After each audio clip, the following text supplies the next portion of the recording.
உடம்போட ரத்தம் வந்து காரத்தன்மையாக தான் இருக்கணும். அப்போ அதை தான் நீங்கள் இம்பேலன்ஸ் சொல்கிறீங்க. பட் கிட்னியில் மட்டும் ஒன்று சொல்லிக்கிறேன், ரொம்ப இந்த ப்ராமிஸ் எல்லாம் இல்லை. எப்படின்னா நீங்கள் என்னைக்கு வரீங்கன்றதை பொறுத்து தான் சக்ஸஸ் ரேட்டே அமையும்.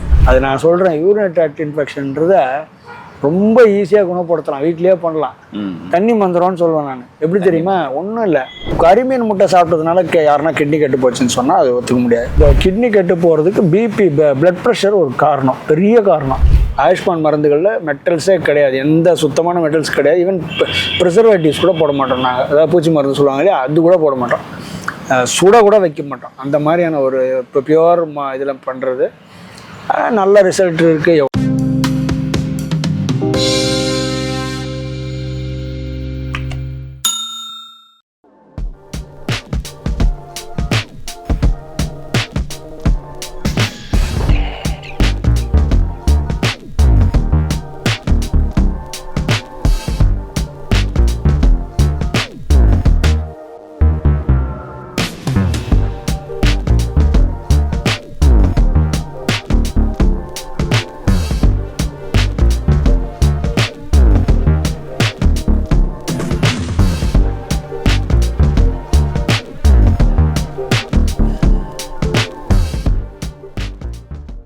சார் வணக்கம்.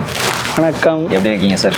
All fine. Super sir, super sir. இன்றைக்கி வந்துட்டு இந்த கிட்னி சம்மந்தப்பட்ட பிரச்சனைகளை பற்றி நிறைய சந்தேகங்கள் இருக்குது, அதை பற்றி கொஞ்சம் சொல்லுங்கள். கண்டிப்பாக சொல்லுவாங்க சார். இந்த ஆசிட் ஆல்கலைன் இம்பேலன்ஸ்னால சிறுநீரக செயல்பாட்டை பாதிக்குமா? இந்த ஆசிட் ஆல்கலைன் இம்பேலன்ஸ்ன்றது வந்து பார்த்தீங்கன்னா கொஞ்சம் ஓவர் ஹைப்டு சப்ஜெக்ட். உண்மையாக பார்த்தீங்கன்னா சிம்பிள் இது கணக்கு எப்படின்னா, எனிதிங் அசிடிக்காக இருந்ததுன்னா, பாடி வந்து அசிடிக் கிடையாது, உங்கள் ரத்தத்தோட பிஹெச் வந்து 7.35 to 7.45, அதாவது காரத்தன்மையாக இருக்கும். அமிலத்தன்மை, காரத்தன்மை, உடம்போட ரத்தம் வந்து காரத்தன்மையாக தான் இருக்கணும். அப்போ அதை தான் நீங்கள் இம்பேலன்ஸ் சொல்கிறீங்க. அமிலமாக இருக்கணுமா காரமானா? அமிலமாகிடுச்சுன்னா என்ன ஆகும்னா, அமிலம் என்ன பண்ணும்? அரிக்கும், எலும்பு அரிக்கும், செல்லை அரிக்கும், சாவடிக்கும். ஸோ வேதனை, வலி கொடுக்கும். எல்லாத்தோட மெயினாக அமிலத்தோட வேலைன்னா இதில் infections can be stay there. Alkaline அட்மாஸ்பியரில் நோய், கிருமிகள் எதுவுமே தங்காது. நம்ம உடம்போட உண்மையான இது வந்து காரத்தன்மை, அதாவது 7.3525. ஸோ அதனால் எப்பவுமே ஃபுட்டில் வந்து அல்கலைன் ஃபுட்ஸ் சாப்பிட்டீங்கன்னா நல்லது. நான் வேணால் ஒரு சார்ட்டு கொடுக்குறேன், அதை கூட போடுறதுனா போடுங்க, ஆசிட் சார்ட்டு, அல்கலைன் சார்ட்டு. ஏன்னா நம்ம சாப்பிட்ற ஃபுட்டில் 95% வந்து ஆசிடிக் ஃபுட்டு தான். அதனால் நீங்கள் அல்கலைன் ஃபுட்ஸ் சாப்பிட்டா நல்லது தான். உண்மையாக நம்ம பழைய காலத்தில் முன்னோர் பழைய உணவு பழக்க வழக்கம்லாம் எடுத்துக்கிட்டிங்கன்னா அல்கலைன் ஃபுட்ஸ் தான் இருக்கும். அல்கலைன் ஃபுட்ஸாக இருந்தால் இன்ஃபெக்ஷன் வராது. இவ்வளோதான் ஆச்சு. Super super. இப்போ அந்த அல்கலைன் ஃபுட்ஸ் எந்தெந்த மாதிரியான ஃபுட்டில் அல்கலைன் இருக்குது அப்படிங்கிறத சார்ட் இல்லை, நான் சார்ட்டும் கொடுக்குறேன். சிம்பிளாக சொல்லலாம், கோஸு, காலிஃப்ளவரு, பாலாக்கீரை, பாதாம் பிஸ்தான்னா எல்லாம் உடம்பு ஏற்றத்துக்கு நினச்சிக்குவான். ஹைலி அல்கலைன், 8.5 pH இருக்கும். இந்த பாயில் இதோட சேர்ந்து இதாகும்போது அவ்வளோ ஆகிடும். அதெல்லாம் அவ்வளோ உடம்புக்கு நல்லது. அதனால தான் காரத்தன்மையான ஃபுட்டை சொல்லுவான். ப்ராக்லி அதெல்லாம் கொஞ்சம் காஸ்ட்லியான ஃபுட்டு. அது மாதிரி நிறைய இருக்குது. நான் உங்களுக்கு சார்ட் கொடுக்குறேன், நீங்கள் பண்ணுங்கள். சார், இந்த கிட்னி ஃபெயிலியர் வரதுக்கான காரணங்கள் என்ன சார்? கிட்னி ஃபெயிலியர்ன்றது நவீன காலத்து உணவு, வாழ்க்கை முறை, அப்புறம் மெடிக்கேஷன், ஓவர் மெடிக்கேஷன்ஸ் ஒரு முக்கிய காரணம். அதாவது பெயின் கில்லர்ஸ் போடுவீங்க, சும்மா ஒரு உடம்பு வலிக்குதுன்னு போட்டால் தப்பான மெடிசன் சாப்பிட்டீங்கன்னா கிட்னி போயிடும். டைக்ளோஃபினாக்னு ஒரு குரூப் இருக்குது, நான் பேரே சொல்லலாம். டைக்ளோஃபினாக்னு ஒரு குரூப் இருக்குது. அந்த மெடிசன் குரூப் எல்லாம் வந்து பெயின் கில்லர்ஸில் வரும். அதெல்லாம் போட்டிங்கன்னா கிட்னி எழுதி கொடுத்துடலாம். இல்லை, ஏன் சொல்கிறேன்னா, இது பார்த்தீங்கன்னா நான் ஒன்றும் சயின்டிஃபிக் ஃபேக்ட், அதனால தான் தைரியமாக பேர் சொல்கிறேன். அதாவது இப்போ ராஜஸ்தானில் கூட இந்த வல்ச்சர் பாப்புலேஷன் குறைஞ்சிச்சுன்றான், கழுகு குறைஞ்சி. என்னடான்னு பார்த்தா, பால் நிறைய சுரக்கணுன்றதுக்காக மாட்டுக்கு இந்த டைக்ளோஃபினாக் ஊசி போடுவாங்க. அது பால் குறைஞ்சிட்டு, அதை பெயின் கில்லர் இல்லை, பெயின் போனால் ஈஸியாக இப்போ மாடு பால் கறந்துடும். அந்த மாடு பின்னாடி போய் செத்து விழும்போது அந்த மேலுங்க அந்த கழுகு வந்து அந்த ஊரில் நிறையா அது தின்னு சாப்பிட்டு அதுங்க மலடாயிடுச்சான், இம்பார்ட்டன்ட் ஆகிட்டு. இப்போ அந்த கழுகு பாப்புலேஷனே குறைஞ்சிச்சுன்றான். அப்போது எவ்வளோ பெரிய வேலை பண்ணுது ஒரு சின்ன பெயின் கில்லர், எங்கேயோ போகிறது பார்த்துங்க. ஸோ அந்த மாதிரி தான் சீக்கிரமாக செத்து போகுதுன்னு ஒன்று. அதனால் கண்டிப்பாக இந்த மெயினாக இந்த chemical wrong chemicals into your system will spoil இது. அப்பார்ட் ஃப்ரம் தட் லைஃப் ஸ்டைல்னா யூரின் போகாமல் அடக்கின்னு இருக்கிறது, தண்ணி குடிக்காமல் உட்காந்துருக்கிறது காத்தாலாம் நைட் வரைக்கும், இந்த மாதிரி ஸ்ட்ரெஸ் எடுத்துக்கிறது, ஆக்டிவிட்டியாக இல்லாமல் உட்காந்து இடத்துலையே படம் பார்த்துன்னு டிவி பார்த்துன்னு ஃபோனை பார்த்துன்னு உட்காந்துன்னு இருக்கிறது, இந்த மாதிரிலாம் நிறைய இப்போ modern life style has change a lot. So அதனால வரக்கூடிய பிரச்சனைகளில் இந்த கிட்னி டிசீஸ் இப்போ நிறையா வருது. அதாவது சொல்கிறேன், இந்தியாவில் மூணில் ஒருத்தருக்கு கிட்னி டிசீஸ் ஏதோ ஒரு ஸ்டேஜில் இருக்குது ஆல்ரெடின்றான். இப்போ இங்கே 3 பேர் இருந்தால் ஒருத்தருக்கு ஏதோ ஒரு வேலை பண்ணின்னு இருக்குதுன்னு அர்த்தம். அதனால் கேர்ஃபுல்லாக இருக்கணும். ஸோ என்ன தண்ணி குடிக்கணும், எக்ஸசைஸ் பண்ணணும், உணவு நல்லா சாப்பிடணும், இவ்வளோதான் விஷயம். ஓகே சார், இப்போ வரதுக்கான காரணங்கள் சொன்னீங்க. இப்போ நம்ம கிட்னி ஃபெயிலியர் இருக்கு அப்படிங்கறத நமக்கு எந்த மாதிரியான சிம்டம்ஸ் வச்சு தெரிஞ்சுக்க முடியும்? எக்ஸலண்ட். சிம்டம்ஸ் எல்லாம் இந்த ஜோசியம்லாம் வேண்டாம், நம்ம இது சயின்டிஃபிக்காக போவோம். சொல்லுங்க. டயக்னாஸ்டிக்ஸ்ன்றோம் இல்லையா, என்ன டெஸ்ட் எடுக்கணும்னா கிட்னி ஃபங்க்ஷன் டெஸ்ட்னு சொல்லுவாங்க, கேஎஃப்டி.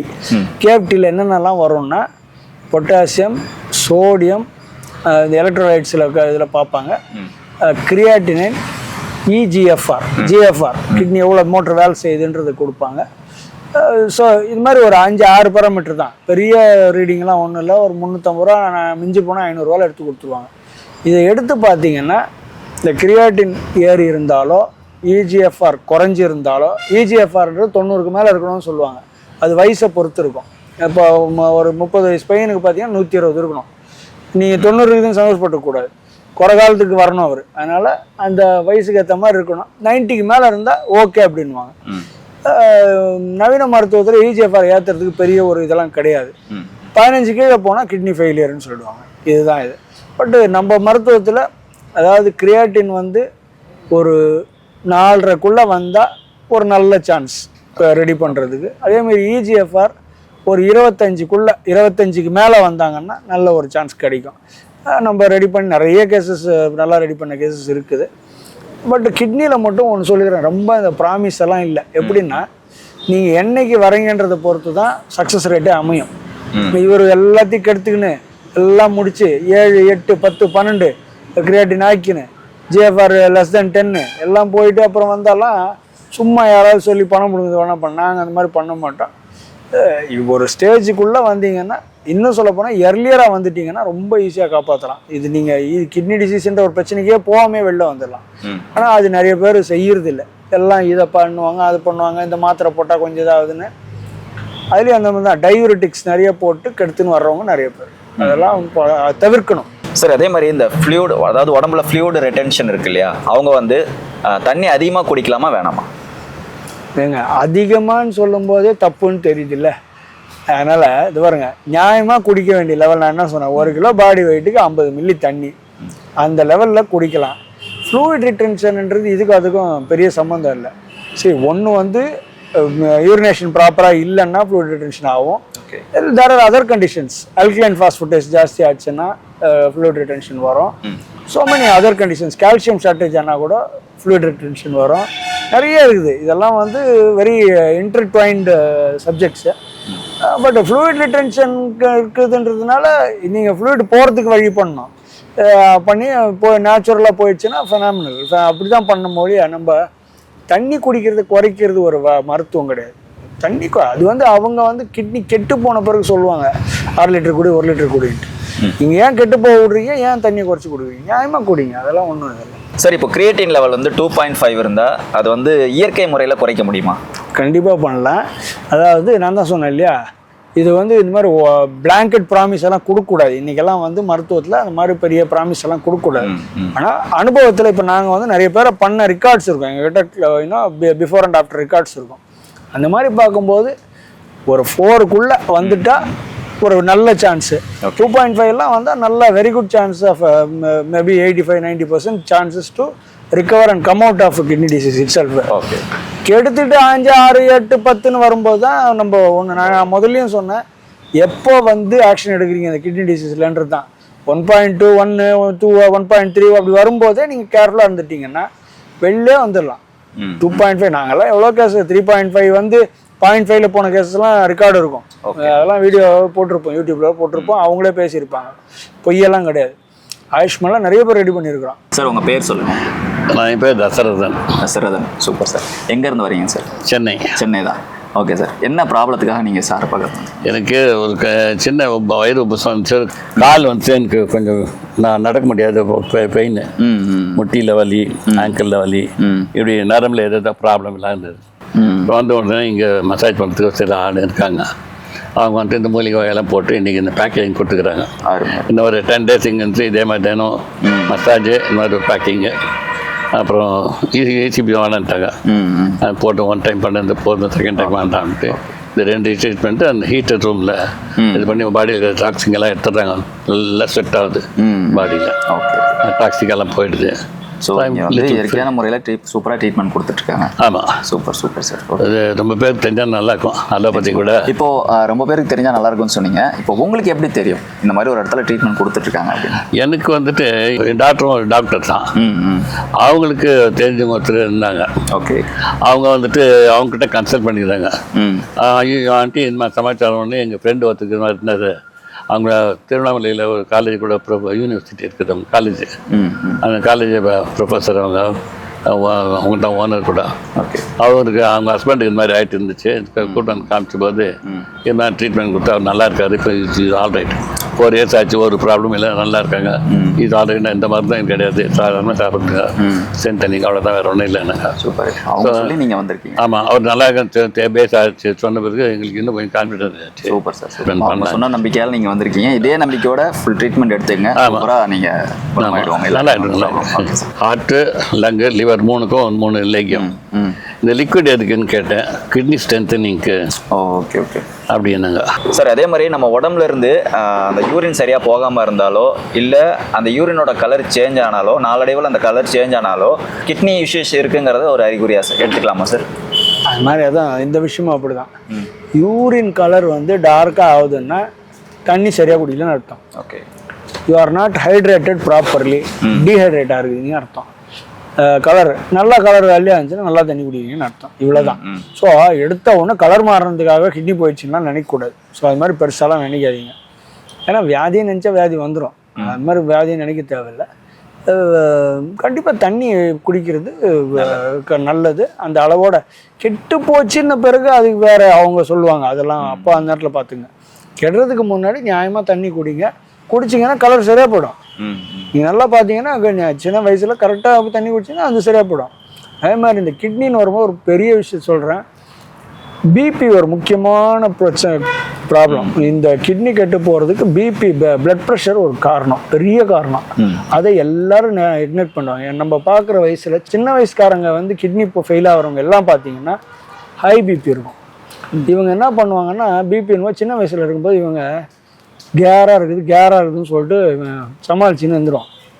இது போய் கிட்னி அடிச்சிடும். சின்ன வயசில் பிபி வந்து கிட்னி அடிக்கும். பெரிய வயசில் 55க்கு மேலே இருந்தால் ஸ்ட்ரோக் வந்துடும்.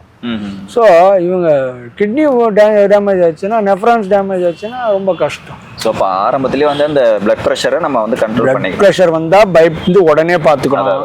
இதெல்லாம் வந்து முன்னாடியே வருமுன் காத்துக்கிறதுக்கு வழிகள். நீங்கள் அப்புறம் வைத்தியம் பண்ணுறது, பணம் இருக்குது, கிட்னி மாற்றுறது, இதெல்லாம் என்ன ஒன்றா பண்ணலாம். பட் நம்ம வந்து அதுக்கெல்லாம் வழி சொல்ல மாட்டோம். சார், இப்போ தண்ணி குடிக்காமல் இருந்தால் கிட்னி ஸ்டோன் வருமா? அது தண்ணி எவ்வளோ குடிக்கணும் நம்ம? தண்ணி அதுதான், ஒரு கிலோ பாடி உடம்பு எடைக்கு 50 மில்லி தண்ணீர்னா ஒரு 70 கிலோ இருக்கிறவங்க 3.5 லிட்டர் குடிக்கணும். 3 லிட்டர் குடிக்கணும். அதை குடிச்சிட்டு வந்தீங்கன்னா you will be properly hydrated. Okay, ஜாஸ்தி ஒரு 1/2 லிட்டர் மேலே குடித்தேன் இல்லை கம்மி குடித்தேன்னா பரவாயில்ல. பட் ரொம்ப கம்மியாக ரொம்ப ஜாஸ்தியாக குடித்தா வேணா பிரச்சனையாக வரலாம். இப்போ நீங்கள் கிட்னி கல்லை பற்றி கேட்டீங்க இல்லையா, தண்ணி குடித்தா கிட்னி கல் வருமானு. தண்ணி குடித்தா வராது சொல்லுவாங்க, பியர் குடித்தா வருதுன்னு சொல்லுவாங்க. ஆனால் அப்படியும் கிடையாது. சரி, பியர்லேயும் வாட்டர் இருக்குது. பட் என்னன்னா, கால்சியம் உங்கள் உடம்புல வந்து கால்சியத்தை அந்த தள்ளாத போயிடுச்சுன்னா அது கல்லாக ஃபார்ம் ஆகும். அதுதான் வந்து கிட்னி ஸ்டோன் வருது. அது பியரில் கொஞ்சம் அந்த ஃபேக்டர்ஸ் இருக்கும். அது எல்லாருக்கும் வராது. அந்த யாருக்கு வந்து அந்த கால்சியத்தை எக்ஸஸ் கால்சியம் வெளியில் தள்ளலையோ அது போய் அங்கே சேர்ந்து கல்லாகும். அது it can be so many reasons, genetic, occupational hazards, so many things. அதெல்லாம் அதுன்ட்டு ஒரு காரணம்லாம் கிடையாது. பட் தண்ணி குடிச்சா வராது. சார், இந்த டயாலிசிஸ் வந்து நம்ம பண்ணுறது நல்லதா இல்லை இயற்கையான முறையில் நம்ம பார்த்துக்கிறது நல்லதா? நம்ம வந்துட்டு இந்த டயாலிசிஸ் நம்ம போயே ஆகணும் அப்படிங்கிறத நம்மளால் எப்போ உணர முடியும்? Very good question. அதாவது டயாலிசிஸ் வந்து கண்டிப்பாக வேணுமா வேணாமான்றதெல்லாம் வந்து அந்த பேஷண்ட்டோட கண்டிஷன் தான் முடிவு பண்ணும் மொழிய நம்ம வந்து இயற்கைக்கு வாங்க அப்படிலாம் சொல்ல முடியாது. பொதுவாக நான் சொன்ன இந்த இதுதான் ஒரு 1.2 to 4.5 இருக்கிற வரைக்கும் நீங்கள் அதர் இதில் வந்து ட்ரை பண்ணலாம். நாங்கள்லாம் நல்லா பண்ணுவோம். எனக்கு தெரிஞ்சு 4.5 4 3 நிறைய கேசஸ் அந்த மாதிரி ரெடி பண்ணி ரிவர்ஸ் பண்ணி அனுப்பியிருப்போம். அப்புறமா சஸ்டெயின் பண்ணுவாங்க. பட்டு நவீன மருத்துவத்தில் 4க்கு மேலே போனால் டயாலிசிஸ் சொல்லுவாங்க. 4.5 வரைக்கும் ட்ரை பண்ணலாம். 6 7 போச்சுன்னா கண்டிப்பாக டயாலிசிஸ் தான் பண்ணி ஆகணும். ஏன்னா மற்ற எந்த மருத்துவத்திலும் குத்துறது அறுக்கிறது கழுவுறது இதெல்லாம் கிடையாது. இது அவங்க தான் பண்ண முடியும். நவீன மருத்துவத்தில் தான் பண்ண முடியும் டயாலிசிஸ். அந்த ஒரு ஸ்டேஜ் வரைக்கும் டைமை வேஸ்ட் பண்ணாமல் நேரத்தோட எப்போ கிரியேட்டின் ஏறுதோ அப்போயே வந்துட்டிங்கன்னா நல்ல டைமில் பண்ணிடலாம். டயாலிசிஸை தடுக்கலாம். இன்னொன்று சொல்கிறேன், டயாலிசிஸ் போகிறதா வேணாமான்ட்டு என்னமோ இதுக்கு போகிற மாதிரி சவுனா ஸ்பாக்கு போகிற மாதிரி கேட்குறீங்க. ஒரு மனுஷனுக்கு டயாலிசிஸ் பிரச்சனை வரவே கூடாது. வாழ்க்கையில் வரக்கூடாது ஒன்றுன்னா டயாலிசிஸ் பிரச்சனை வரக்கூடாது. அதாவது உங்கள் ரத்தத்தை மிஷினில் போட்டு கழுவி வாரத்துக்கு 3 தடவை கழுவி ஊற்றி அனுப்புவாங்க. இதுதான் டயாலிசிஸ். அது வந்து ரொம்ப கொடுமையான ஒரு கஷ்டமான ஒரு இது. எவ்வளோ பணக்காரனாக வந்து பணம் இருந்தால் கூட அது வந்து அந்த எடுக்கும்போது அழுக்க மட்டும் எடுக்காது, கிரியாட்டின் மட்டும் குறையாது. அது நீங்கள் காலமாக சேர்த்து வச்ச இரும்பு சத்து, red blood cells, haemoglobin, lot of other things எல்லாமே போய் சத்து போய் ஆள் இது இழைச்சி. அதனால் கூடிய மட்டும் இது யாருக்கும் டயாலிசிஸ் வரக்கூடாதுன்னு வேண்டிக்குவோம். நிச்சயமா சார், நீங்கள் சொல்லும் போதே எனக்கே ஒரு மாதிரியா இருக்குது. ஸோ முடிஞ்ச வரைக்கும் யாரும் டயாலிசிஸ் போகாத அளவுக்கு உங்கள் உடம்பை எப்படி பாதுகாப்பாக ஆரோக்கியமாக வச்சுக்கணுமோ ஸோ அதை நீங்கள் ஃபாலோ பண்ணுங்கள். நிச்சயமாக அந்த டயாலிசிஸ் இந்த ப்ராப்ளத்துக்கே அந்த விஷயத்துக்கே போகாத மாதிரி நீங்கள் உங்கள் உடம்பை பார்த்துக்க. சார், நம்ம உடம்புல இருந்து வரக்கூடிய அந்த யூரின் வந்து சுத்தம் இல்லாமல் இப்போ வந்துச்சுன்னு வச்சுங்க, அது வந்துட்டு கிட்னி இன்ஃபெக்ஷன் நம்ம புரிஞ்சுக்கிறதா இல்லை யூரினரி ட்ராக் இன்ஃபெக்ஷன் நம்ம புரிஞ்சுக்கிறதா சார்? எதை வச்சு நம்ம வந்து கெஸ் பண்ண முடியும்? இதெல்லாம் வந்து நீங்கள் சொல்கிற மாதிரி கெஸ் எல்லாம் பண்ணவே கூடாது. நல்லா புரிஞ்சுங்க. சரி, இப்போது ஜென்ரலாக யூரின் வந்து க்ளவுடடாக இருக்குது, ஃபீவர் வருது அப்படின்னா யூரினரி ட்ராக்ட் இன்ஃபெக்ஷனாக இருக்கும் பெரும்பாலும். கிட்னியில் வந்து இதாக இருக்குன்னா நீங்கள் டிஸ்கலரேஷன்னு, யூரினே வெளியில் வராமல் இல்லை அவுட்புட் குறையிறது, இந்த மாதிரிலாம் ஆச்சுன்னா கிட்னிட்டு. பட் இதெல்லாம் கெஸ் ஒர்க் கூட. நான் சொன்னேன் இல்லைங்களா, ஃபஸ்ட்டு ஒரு கேஎஃப்டி, அதுக்கப்புறம் யூஎஸ்ஜி அப்டமன் ஒரு ஸ்கேனு எடுத்தால் ஓரளவுக்கு கிளியராக தெரிஞ்சிடும். என்னன்னா கிட்னி போகிறதுக்கு பல காரணங்கள் இருக்குது. கிட்னி சிறுக்குத்துறோம், அது ஏன்னா நான் சொன்னேன்ல நெஃப்ரான்ஸ் அடிபட்டு போகிறது, பிளாக்கேஜஸ் இருக்கலாம், அந்த மாதிரி நிறைய விஷயம் இருக்குது. அதனால் நம்ம கெஸ் ஒர்க்கெலாம் பண்ணுறத விட ஒரு டெஸ்ட் எடுத்து பார்த்துட்டு முடிவு பண்ணுறது தான் புத்தாலித்தனமாக இருக்கும். அதே மாதிரி யூரினரி ட்ராக்ட் இன்ஃபெக்ஷன்னா என்னமோ பெரிய வியாதி மாதிரி பேசிக்கிட்டு இருக்கிறீங்க. அது நான் சொல்கிறேன், யூரினரி ட்ராக்ட் இன்ஃபெக்ஷன்றத ரொம்ப ஈஸியாக குணப்படுத்தலாம், வீட்லேயே பண்ணலாம். தண்ணி மந்திரம்னு சொல்லுவேன் நான். எப்படி தெரியுமா? ஒன்றும் இல்லை, தண்ணியை நீங்கள் சும்மா வரலனா கூட ஒரு 3 மணி நேரத்துக்கு ஒருத்தரம் போய் டாய்லெட்டில் நின்று போங்க, தண்ணியை குடிங்க, போய் டாய்லெட்டில் போய் நின்றுங்க.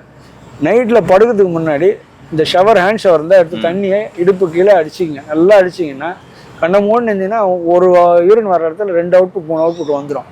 இதுக்கு என்ன சார், என்ன ஆதாரம் நீங்கள் இந்த கதைலாம் சொல்கிறீங்க, தண்ணி மந்திரம்லாம் சொல்கிறீங்க அப்படின்னு கேட்டிங்கன்னா, பாருங்கள், சிம்பிளாக எடுத்துங்க. உங்கள் ஊரில் போனீங்கன்னா ஐயர் வருவார் யாகம் வளர்த்துறதுக்கு. வந்த உடனே அடே இப்போ போய் கோமியம் எடுத்துட்டு வாடா அப்படின்வார். கோமியம்னா மாட்டு இது மூத்திரம், அது எடுத்துன்னு வாடான்னு சொன்னோன்னே நீங்கள் நினைப்பீங்க மெட்ராஸில் வந்து போயிருப்பான், என்னடா இவர் என்னமோ மாடு இந்த மாதிரி ரெடியாக இவருக்காக உட்காந்துக்கிற மாதிரி போய் எடுத்துன்னு வான்றாரு. அவனும் ஓடுறான்னு பார்த்தா போன உடனே அவன் என்ன பண்ணுவான் தெரியுமா, ஒரு பக்கெட் தண்ணியை பிடிச்சி அது முடுகு மேலே ஊற்றுவான். ஊற்ற உடனே யூரின் போவோம், டக்குன்னு பிடிச்ச தாங்க கொடுப்பான். இது எப்படின்னா மனுஷ மூளை வந்து இப்படி தான் ஒர்க் பண்ணும். அந்த தண்ணியை ஊற்றின உடனே அதை ரிலீஸ் பண்ணும். அப்போ அதுதான் நான் சொல்லிக் கொடுக்குறேன். நான் ஒன்றும் புதுசாக சொல்லிக் கொடுக்கல. நல்லா புரிஞ்சுங்க. தமிழ் மருத்துவம், இந்திய மருத்துவம் இதெல்லாம் வந்து ரொம்ப சயின்ஸ் இருக்கும். நம்ம புரியாத வேணால் முட்டாள்தமாக நினச்சிக்கலாமே ஒழிய வேறு எந்த இதுவும் கிடையாது. சிம்பிளாக தண்ணி வச்சு ரெடி பண்ணிக்கலாம். அதே மாதிரி யூரினரி ட்ராக்ட் இன்ஃபெக்ஷன் என்ன, பிளாடர் ஃபுல்லாக ரிலீஸ் ஆகலை, தண்ணி போட்டோன்னா ரிலீஸ் ஆகிடுச்சுன்னா அந்த வியாதியே போயிடுச்சு. Super sir. நைட்டில் 4 தடவை ஏந்திரிக்க நல்ல ஐடியா. இது வந்து ரொம்ப நாங்கள் எங்கள் ஆளுங்களுக்குலாம் சொல்லிக் கொடுப்பேன். இது ஏன் சொல்லிக் கொடுக்க மாட்டாங்கன்னா, ஒன்றும் வருமானம் வராது, ஹாஸ்பிட்டலுக்கு வருமானம் வராது, டாக்டருக்கு வருமானம் வராது, அதனால் சொல்லிக் கொடுக்க மாட்டாங்க. மற்றபடி இது எல்லாருக்கும் தெரியும், படித்தவங்க தானே, எல்லாரும் படித்தவங்க தான். Okay sir, super sir. Sir, இப்போது மீன், முட்டை, கறி இதெல்லாம் சாப்பிட்றதுனால கிட்னி ப்ராப்ளம் வருமா? ஏன்னா இப்போ நான் எதுக்காக கேட்குறேன், நான் அதெல்லாம் சாப்பிட்றேன், இப்போ நான் ஆனால் ஹெல்த்தியாக தான் இருக்கேன், எனக்கு அந்த ப்ராப்ளம் வரதுக்கான வாய்ப்புகள் இருக்கா? இது என்ன ப்ராப்ளம் சொல்லட்டா, இது வந்து ஒரு வாட்ஸ்அப் வைத்தியம் ப்ராப்ளம். இது வாட்ஸ்அப் இது வந்து கறி முட்டை இருக்க ப்ராப்ளம். நல்லா புரிஞ்சுங்க. கறி முட்டை மீன் இதெல்லாம் வந்து உணவு, மனுஷனோட ஒரு உணவு பழக்க வழக்கத்தில் உண்டானது. 50 வருஷம் கறி மீன் சாப்பிட்டு வளர்ந்த உடம்பு அது ஒன்றும் கெட்டது பண்ணாது. இது வந்து பல காரணத்தினால கிட்னி, கரிமீன் முட்டை சாப்பிட்டதுனால யாருன்னா கிட்னி கெட்டு போச்சுன்னு சொன்னால் அது ஒத்துக்க முடியாது. வேறு காரணங்கள் இருக்குமே ஒழிய, அதனால் இது இருந்தால் சாப்பிட்டா இவருக்கு வந்துடுச்சு, இது இருந்தால் வர கிட்னி அப்புறம் வராது அப்படிலாம் ஒன்றும் ரூலே கிடையாது. என்கிட்ட ஜெயின்ஸு பிராமின்ஸு சுத்தமாக எந்த கறி மீன் முட்டை எதுவுமே தொடாமல், அவ்வளோ குடி தொடாமல் எப்படியெல்லாம் வர்றவங்க கூட பார்த்தீங்கன்னா ப்ராப்ளம் நிறைய டயாலிசிஸ் போகிற லெவலில் பார்ப்பேன். அதனால் இதுக்கெல்லாம் வந்து அதெல்லாம் ஒரு இந்த மாதிரி உணவை வந்து நியாயமாக சாப்பிட்ணுங்க. ஓகே, அநியாயமாக சாப்பிடக்கூடாது. எனிதிங் இன் மாடரேஷன் அப்படின்வாங்க. அளவோட சாப்பிட்டீங்கன்னா எல்லாமே நல்லது தான். Super sir. இவ்வளோ நேரம் இந்த கிட்னியில் எந்தெந்த மாதிரியான ப்ராப்ளம் வரும், எப்படி ப்ராப்ளமோ அது வந்து எப்படி நம்ம வந்து எதிர்கொள்ளணும் அப்படின்ற மாதிரி நிறைய விஷயங்களை எங்களோட ஷேர் பண்ணிட்டீங்க. இப்போ இந்த கிட்னி ப்ராப்ளத்துக்கு நம்ம ஆயுஷ்மானில் எந்த மாதிரியான ட்ரீட்மெண்ட் கொடுக்குறீங்க சார்? ஆயுஷ்மான்ன்றது ஆயுஷ்மான்ன்றது என்ன, 100 bed Siddha multi speciality hospital. இங்கே என்ன பண்ணுவாங்க, கொஞ்சம் சித்தா மருந்துகள், அப்புறம் மாடர்ன் சயின்ஸில் இந்த தெரப்பிஸ், நான் இன்வெசிவ் தெரப்பிஸ், ஊசி குத்தாமல் அறுக்காமல் வேறு என்ன பண்ண முடியுமோ அது மாதிரி பண்ணி விடுவாங்க. அதில் வந்து நாங்கள் பண்ணுறது இந்த இஇசிபி, லிம்பாட்டிக் ட்ரைனேஜ் தெரப்பி, அப்புறம் இந்த ஆக்சிஜன் கொடுக்கறது, அப்புறம் யூஸ்வலாக மருந்துகள் நல்லா சித்த மருந்து நல்லா வேலை செய்யும். அதாவது இன்னொன்று இந்த சொல்லும்போது சொல்லுவாங்க மெட்டல்ஸ் போட்டுருவாங்கன்னு சித்த ஆயுர்வேதம். அதெல்லாம் கிடையாது. ஆயுஷ்மான் மருந்துகளில் மெட்டல்ஸே கிடையாது, எந்த சுத்தமான மெட்டல்ஸ் கிடையாது. ஈவன் ப்ரிசர்வேட்டிவ்ஸ் கூட போட மாட்டோம் நாங்கள். அதாவது பூச்சி மருந்து சொல்லுவாங்க இல்லையா, அது கூட போட மாட்டோம். சுட கூட வைக்க மாட்டோம். அந்த மாதிரியான ஒரு இப்போ பியூர் இதில் பண்ணுறது நல்ல ரிசல்ட் இருக்குது. எவ்வளோ பேர் பார்க்குறீங்க, நீங்களே வீடியோஸ்லாம் எடுத்துருப்பீங்க. நல்ல ரிசல்ட் இருக்கும். ரிசல்ட் இருக்கிறதுனால தான் மக்கள் வர்றாங்க. ஏதாவது பொய் ப்ராமிஸ் எல்லாம் இல்லாமல் நியாயமான விஷயத்த சொல்லுவோம். ரைட் பண்ணால் அப்படி தான் பண்ணணும் நாங்கள். Super sir, super. ஏன்னா இவர் சார் சொன்ன விஷயங்கள் எல்லாம் கேட்டிருப்பீங்கன்னு நினைக்கிறேன். ஸோ இந்த கிட்னி சம்மந்தமான நிறைய விஷயங்கள் நம்மளோட ஷேர் பண்ணிக்கிட்டாரு. அதே மாதிரி இந்த கிட்னி சம்மந்தமான ப்ராப்ளம்ஸ், அதாவது உங்களுக்கு ஏதாவது பேசணும் அப்படின்னா கீழே டிஸ்பிளேல நம்பர் இருக்குது, அந்த நம்பர் கான்டாக்ட் பண்ணி நீங்கள் டிஸ்கஸ் பண்ணிக்கலாம். சார் ரொம்ப நன்றி சார். நீங்கள் சொன்ன விஷயங்கள் ரொம்பவே பயனுள்ளதாக இருக்குது சார். இதே மாதிரி அடுத்து இன்னொரு பதிவில் வந்து உங்களை பார்க்குறது வரைக்கும் பாஷா, நன்றி.